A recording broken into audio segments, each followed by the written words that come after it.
یہ کہانی ایک ایسے نبی کی جن کی زندگی پر قرآن میں لکھا گیا ہے احسان القصص، یعنی سب سے بہترین کہانی۔ اور یہ کہانی ہے حضرت یوسف علیہ السلام کی، اور یہ کہانی صبر کا سب سے خوبصورت تجربہ ہے۔ اور اس خوبصورت کہانی کی شروعات ہوتی ہے ایک خواب سے۔ حضرت یوسف علیہ السلام جب ایک بچے ہوئے کرتے تھے تب اللہ نے انہیں ایک خواب دکھایا تھا، اور وہ خواب وہ بتاتے ہیں اپنے والد حضرت یعقوب علیہ السلام کو۔ وہ کہتے ہیں کہ ابا جان، 11 ستارے، چاند اور سورج سب مجھے سجدہ کر رہے ہیں۔ یہ خواب آپ یہاں پر یاد رکھیے گا، اور یہ کہانی کے لاسٹ میں آپ کو سمجھ آئے گا کہ یہ خواب آخر تھا کیا۔ حضرت یعقوب علیہ السلام سمجھ جاتے ہیں کہ یہ کوئی عام خواب نہیں، اللہ یوسف کو چننے والا ہے اور وہ اسے ایک پیغمبر بنانے والا ہے۔ اور حضرت یعقوب علیہ السلام حضرت یوسف علیہ السلام سے کہتے ہیں کہ یہ خواب اپنے بھائیوں کو مت بتانا، ورنہ وہ تمہیں نقصان پہنچانا چاہیں گے۔ تو حضرت یوسف علیہ السلام حضرت یعقوب علیہ السلام سے سوال کرتے ہیں کہ آخر کیوں؟ تو حضرت یعقوب علیہ السلام حضرت یوسف علیہ السلام سے کہتے ہیں کہ بھائی تم سے جلتے ہیں۔ حضرت یعقوب علیہ السلام کی 2 بیویاں تھیں۔ حضرت یوسف علیہ السلام کے 11 بھائی تھے، اور حضرت یوسف علیہ السلام کے چھوٹے بھائی بنیامین اور حضرت یوسف علیہ السلام وہ ایک ہی ماں میں سے تھے، اور باقی 10 بھائی دوسری ماؤں میں سے تھے۔ اور وہی 10 بھائی تھے جو حضرت یوسف علیہ السلام سے حسد کیا کرتے تھے۔ حضرت یوسف علیہ السلام کی معصومیت، ان کا حسن اور ان کا انداز، یہ سب ان کے بھائیوں کو چبھ رہا تھا۔ انہیں لگتا تھا کہ حضرت یعقوب علیہ السلام حضرت یوسف علیہ السلام سے زیادہ محبت کرتے ہیں، اور اسی حسد میں وہ بھائی ایک ایسا قدم اٹھا جاتے ہیں جہاں انسان خود شرمندہ ہو جائے۔ تو بھائیوں نے ایک پلان بنایا، اور وہ ایک دن حضرت یعقوب علیہ السلام کے پاس چلے جاتے ہیں، اور وہ کہتے ہیں کہ ابا جان، آپ یوسف کو ہمیشہ گھر میں ہی رکھتے ہیں، انہیں ہمارے ساتھ بھیجو تاکہ ہم کھیتوں میں بھاگ دوڑ کریں اور کھیلیں اور مزہ کریں۔ مگر حضرت یعقوب علیہ السلام گھبرا گئے، انہیں کچھ محسوس ہوا، انہیں یوسف علیہ السلام کے لیے ڈر محسوس ہوا۔ انہوں نے کہا کہ مجھے یہ ڈر ہے کہ یوسف کو بھیڑیے نہ کھا جائیں جب تم اس سے غافل ہو جاؤ۔ مگر بھائیوں نے جھوٹی تسلی دی اور حضرت یعقوب علیہ السلام کو مطمئن کرنے کی کوشش کی، اور ان سے کہا کہ اگر اتنے بھائیوں کے ہونے کے باوجود بھی اور یوسف کو بھیڑیے کھا جائیں تو پھر ہم ہی نکمے ہیں۔ حضرت یعقوب علیہ السلام نے حضرت یوسف علیہ السلام کو بھیجنے کی اجازت دے دی، لیکن دل اداس تھا۔ تو یوسف علیہ السلام کے بھائی اسے کسی سنسان کھیتوں میں لے جاتے ہیں جہاں ایک گہرا کنواں ہوتا ہے، اور وہ حضرت یوسف علیہ السلام کو رسی سے باندھ کر اس کنویں میں پھینک دیتے ہیں۔ اس وقت حضرت یوسف علیہ السلام ایک بچے تھے۔ تنہائی، اندھیرا، پانی، اور اوپر سے ان کے اپنے بھائی جنہوں نے واپس مڑ کر بھی نہیں دیکھا۔ حضرت یوسف علیہ السلام کی قمیص پر وہ خون کے داغ لگا کر حضرت یعقوب علیہ السلام کو جا کر دیتے ہیں، اور ان سے کہتے ہیں کہ ابا جان، ہمیں معاف کر دیجیے، یوسف علیہ السلام کو بھیڑیا کھا گیا۔ حضرت یعقوب علیہ السلام وہ قمیص دیکھ کر یقین نہیں کرتے، وہ بس اتنا کہتے ہیں کہ تمہاری کہانی نے مجھے غمزدہ کر دیا، مگر میرے صبر کا امتحان اور بھی ہے، بس اللہ یوسف کی حفاظت کرے، کیونکہ انہیں یقین تھا کہ حضرت یوسف علیہ السلام ابھی تک زندہ ہیں۔ دوسرے دن مصر جانے کے لیے قافلہ وہاں سے گزرتا ہے، اور وہ قافلہ وہاں پانی پینے کے لیے رکتا ہے۔ پانی بھرنے والا شخص جب رسی کنویں میں پھینکتا ہے تو وہ حضرت یوسف علیہ السلام کو دیکھ کر چلاتا ہے، اور قافلے کو بتاتا ہے کہ یہاں ایک لڑکا ہے، اور وہ قافلہ حضرت یوسف علیہ السلام کو غلام بنا کر مصر لے جاتے ہیں، اور مصر کے بازار میں ایک حیثیت سے کہیں کم قیمت پر حضرت یوسف علیہ السلام کو بیچ دیا جاتا ہے۔ مصر کا جو آدمی حضرت یوسف علیہ السلام کو خریدتا ہے، قرآن اسے عزیز مصر کہتا ہے، وہاں کا ایک پاورفل منسٹر۔ قرآن میں اس کا نام مینشن نہیں ہے، مگر اسلامی روایتوں کے مطابق اسے کوٹیفار کہا جاتا ہے۔ کوٹیفار کی بیوی کا نام تھا زلیخا۔ جب حضرت یوسف علیہ السلام کو عزیز مصر اپنے گھر لے کر آتے ہیں تو اپنی بیوی زلیخا سے کہتے ہیں کہ اسے عزت سے رکھو، کیا پتہ یہ ہمارے کسی کام آ جائے یا ہم اسے بیٹا بنا لیں۔ یوسف علیہ السلام کے حسن، اخلاق اور ایمانداری نے گھر کے ہر فرد کا دل جیت لیا تھا، لیکن حضرت یوسف علیہ السلام کے حسن نے ایک اور دل بھی چرا لیا تھا، زلیخا کا۔ وہ یوسف علیہ السلام سے محبت کرنے لگتی ہیں، اور ایک دن ہوتا ہے جب گھر میں کوئی نہیں ہوتا تو زلیخا حضرت یوسف علیہ السلام کو بہکانے کی کوشش بھی کرتی ہیں۔ وہ حضرت یوسف علیہ السلام کو اپنے کمرے میں بلواتی ہیں، اور کچھ روایتوں کے مطابق کہا جاتا ہے کہ کمرہ اتنی دور ہوتا ہے کہ بیچ میں 7 دروازے آتے ہیں۔ وہ ساتوں دروازوں کو لاک لگواتے ہی آتی ہیں۔ لیکن حضرت یوسف علیہ السلام اللہ کے نبی تھے، اور حضرت یوسف علیہ السلام گھبرا جاتے ہیں اور دروازوں کی طرف بھاگنے لگتے ہیں، اور وہ 7 دروازے اللہ کی مدد سے خود بخود کھلنے لگ جاتے ہیں۔ مگر زلیخا حضرت یوسف علیہ السلام کو پیچھے قمیص سے پکڑتی ہے اور حضرت یوسف علیہ السلام کی پیچھے سے قمیص پھٹ جاتی ہے۔ لیکن جب آخری دروازہ کھلتا ہے تو سامنے کوطیفار زلیخا کا شوہر کھڑا ہوتا ہے۔ زلیخا یہ سب دیکھ کر گھبرا جاتی ہے اور وہ سارا الزام حضرت یوسف علیہ السلام پر لگانے لگتی ہے۔ مگر وہاں پر ایک کھڑا شخص جو زلیخا کا رشتہ دار کہا جاتا ہے، وہ کہتا ہے کہ اگر قمیص پیچھے سے پھٹی ہے تو زلیخا گنہگار ہے، اور اگر قمیص آگے سے پھٹی ہے تو حضرت یوسف علیہ السلام گنہگار ہیں، اور جب دیکھا جاتا ہے تو قمیص پیچھے سے پھٹی ہوتی ہے۔ حضرت یوسف علیہ السلام کی سچائی ثابت ہو جاتی ہے، مگر شہر کی عورتیں زلیخا پر مذاق بنانے لگ جاتی ہیں۔ وہ ہنس رہی ہوتی ہیں کہ زلیخا اپنے ایک نوکر، اپنے ایک غلام پر دل ہار بیٹھی ہے۔ تو زلیخا ان عورتوں کو اپنے محل میں بلاتی ہے اور انہیں پھل کاٹنے کو دیتی ہے۔ یوسف علیہ السلام جب سامنے آتے ہیں تو وہ عورتیں پھل کاٹتے کاٹتے نادانی میں اپنی انگلیاں بھی کاٹ بیٹھتی ہیں، اور وہ کہتی ہیں کہ سبحان اللہ، یہ کوئی انسان نہیں بلکہ ایک عظیم فرشتہ ہے۔ زلیخا اس کے بعد بھی خاموش نہیں رہتی۔ وہ یوسف علیہ السلام کو بار بار کہتی ہے کہ تم میری بات مان جاؤ ورنہ میں تمہیں جیل بھجوا دوں گی، اور حضرت یوسف علیہ السلام اللہ سے دعا کرتے ہیں کہ جیل مجھے منظور ہے لیکن یہ گناہ نہیں، اور پھر حضرت یوسف علیہ السلام کو جیل بھیج دیا جاتا ہے، جہاں یوسف علیہ السلام نے صبر کیا، عبادت کی، اور وہاں 2 قیدیوں کے خوابوں کی تعبیر بھی دی۔ ایک قیدی نے دیکھا کہ وہ شراب کو نچوڑ رہا ہے، اور دوسرے قیدی نے دیکھا کہ اس کے سر پر روٹی ہے اور پرندے کھا رہے ہیں۔ تو یوسف علیہ السلام ان دونوں قیدیوں کو ان کی خوابوں کی تعبیر بتاتے ہیں۔ پہلے قیدی کو کہتے ہیں کہ تم رہا ہوگے اور اپنے بادشاہ کو دوبارہ جا کر شراب پلاؤ گے، اور دوسرے قیدی کو کہتے ہیں کہ تمہیں سولی پر لٹکا دیا جائے گا اور تمہارا سر پرندے کھا جائیں گے۔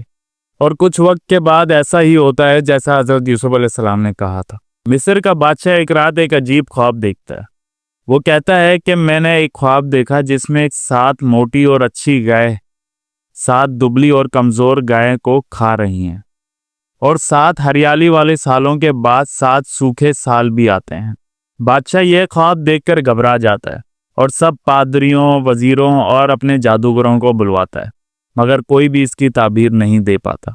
اور تبھی جیل کا وہ شخص جسے حضرت یوسف علیہ السلام نے شراب پلانے والی خواب کی تعبیر بتائی تھی، وہ یاد کرتا ہے اور بادشاہ سے کہتا ہے کہ جیل میں ایک شخص ہے جس کا نام ہے یوسف، وہ خواب کی تعبیر دینا جانتا ہے۔ بادشاہ حضرت یوسف علیہ السلام کو بلواتے ہیں، مگر حضرت یوسف علیہ السلام کہتے ہیں کہ پہلے جو میرے اوپر الزام لگائے گئے ہیں وہ صاف کرو، تاکہ سب کو پتہ چلے کہ میں گنہگار نہیں ہوں۔ تو بادشاہ سب سے پہلے زلیخا کو بلاتے ہیں اور حضرت یوسف علیہ السلام کو بھی بلواتے ہیں۔ تب زلیخا کہتے ہیں کہ میں اب سچ کہہ دیتی ہوں، یوسف کی کوئی غلطی نہیں تھی، سب میں نے کیا تھا۔ حضرت یوسف علیہ السلام اس بادشاہ کو اس کے خواب کی تعبیر بتاتے ہیں۔ وہ کہتے ہیں کہ یہ 7 سال ایک بہت اچھی فصل ہوگی، اور اگلے 7 سال قحط ہوگا، تو ان 7 سالوں میں آگے 7 سالوں کے لیے اناج سنبھال کر رکھا جائے۔ یوسف علیہ السلام کی ایمانداری، حسن اور علم کو دیکھ کر بادشاہ متاثر ہو جاتا ہے، اور وہ حضرت یوسف علیہ السلام کو کہتا ہے کہ آج سے تم ہمارے ملک کے خزانے کے ذمہ دار ہو، اور یوسف علیہ السلام بن جاتے ہیں وزیر مصر۔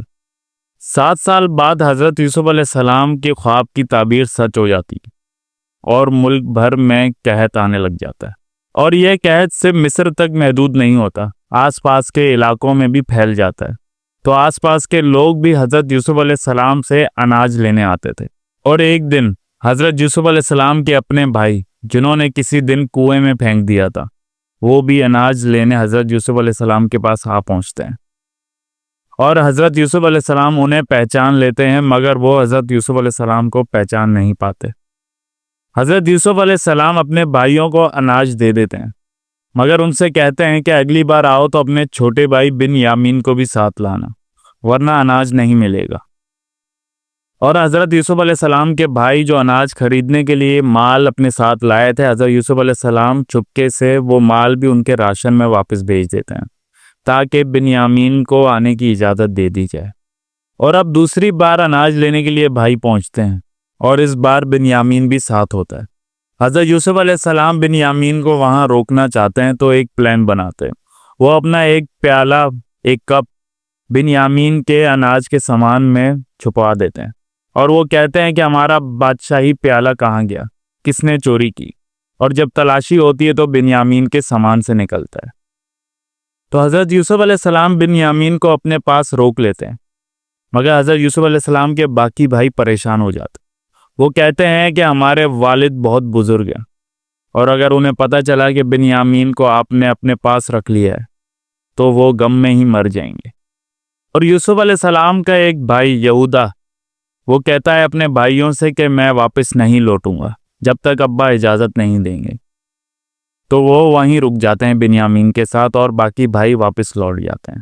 تو وہ سارے بھائی جب حضرت یعقوب علیہ السلام کو جا کر یہ سب بتاتے ہیں تو حضرت یعقوب علیہ السلام بنیامین اور حضرت یوسف علیہ السلام کے لیے روتے روتے اپنی آنکھیں کھو دیتے ہیں، اور وہ صرف اتنا کہتے ہیں کہ میں اپنے یوسف کے لیے غم میں اتنا رویا کہ میری آنکھیں چلی گئیں، لیکن میں پھر بھی اللہ سے امید نہیں ہارتا۔